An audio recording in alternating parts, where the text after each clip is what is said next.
കേരളത്തിൽ നടന്നിട്ടുള്ള അതിക്രൂര പോലീസ് മർദ്ദനത്തെക്കുറിച്ചാണ് നമ്മൾ പറഞ്ഞുകൊണ്ടിരിക്കുന്നത്.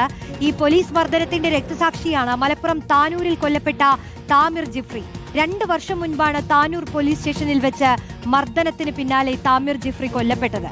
സംഭവത്തിൽ CBI സമർപ്പിച്ച കുറ്റപത്രത്തിനെതിരെ ഹൈക്കോടതിയെ സമീപിക്കാൻ ഒരുങ്ങുകയാണ് കുടുംബം ഇപ്പോൾ. അഷ്കർ അലി കരിമ്പ് നൽകും വിശദാംശങ്ങൾ.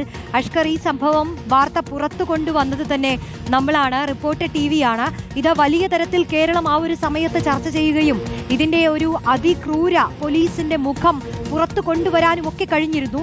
പക്ഷേ പിന്നീട് ഇപ്പോൾ ഈ കേസിൽ എന്താണ് സംഭവിച്ചുകൊണ്ടിരിക്കുന്നത് അഷ്കർ?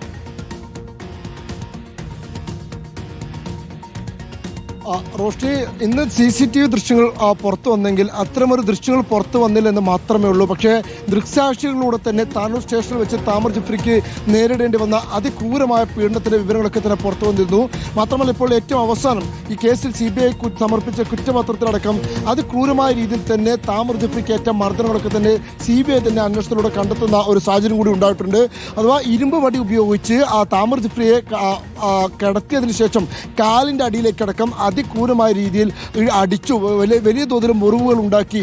ഈ പോലീസ് മർദ്ദനത്തെ തുടർന്നുണ്ടായ ഗുരുതര മുറിവുകളും പരിക്കുകളുമാണ് ഈ താമിർ ജിഫ്രിയുടെ മരണത്തിലേക്ക് നയിച്ചത് എന്നുള്ള പോസ്റ്റ്മോർട്ടം റിപ്പോർട്ടുകളും ഹിസ്റ്റോപാത്തോളജി റിപ്പോർട്ടുകളും അടക്കം പുറത്തു വരുന്ന സാഹചര്യം ഉണ്ടായിരുന്നു. അപ്പോൾ പോലീസിന്റെ ഒരു മുഖം, എല്ലാ പോലീസ് ഉദ്യോഗസ്ഥരും അങ്ങനെയാണ് എന്നുള്ളതല്ല, പക്ഷേ പോലീസിലെ ഒരു വിഭാഗം ഉദ്യോഗസ്ഥർ നടത്തുന്ന അതിക്രൂരമായ മർദ്ദനത്തിന്റെ ശൈലി, ഇല്ലെങ്കിൽ അതിൽ ജീവൻ നഷ്ടപ്പെട്ട ഒരു രക്തസാക്ഷിയായി നമ്മുടെ മുമ്പുള്ള ചിത്രമാണ് ഇപ്പോഴും താനൂരിലെ താമിർ ജിഫ്രിയുടേത്.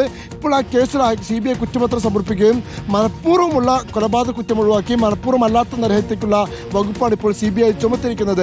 അതിനെതിരെയാണ് ഇപ്പോൾ ഹൈക്കോടതി സമീപിക്കാൻ താമിർ ജിഫ്രിയുടെ കുടുംബം ഒരുങ്ങുകയും ചെയ്തത്. അടിയന്തരമായി ഈ കേസിൽ പുനരന്വേഷണം നടത്തുകയും അതിനോടൊപ്പം തന്നെ ഈ കേസിൽ ഉൾപ്പെട്ട പ്രതികൾക്കെതിരെ കൊലപാതക കുറ്റം തന്നെ ചുമത്തുകയും വേണമെന്നതാണ് ഇപ്പോൾ കുടുംബം ഉന്നയിക്കുന്ന പ്രധാനപ്പെട്ട ആവശ്യം. കാരണം പോലീസ് CBIയുടെ കുറ്റപത്രത്തിൽ തന്നെ വ്യക്തമാക്കുന്ന ഒരു കാര്യം കൂടിയാണ്, ഈ പോലീസിന്റെ മർദ്ദനം തന്നെയാണ് താമിർ ജിഫ്രിയുടെ മരണത്തിലേക്ക് നയിച്ചതെന്ന് അടിവാരയിടുന്നുണ്ട്. പോസ്റ്റ്മോർട്ടം റിപ്പോർട്ടിലെ കണ്ടെത്തലുകൾ പിന്നീട് അത് ആൾ ഇന്ത്യ മെഡിക്കൽ എയിംസിലേക്ക് അടക്കം അയച്ച് പരിശോധിച്ചതിൻ്റെ റിപ്പോർട്ടുകളൊക്കെ തന്നെ അടിസ്ഥാനമാക്കിക്കൊണ്ടാണ് ഈ റിപ്പോർട്ട്, ഇല്ലെങ്കിൽ ഈ പോസ്റ്റ്മോർട്ടം റിപ്പോർട്ട് ഈ CBI ശരിവെക്കുകയും ചെയ്യുന്നത്.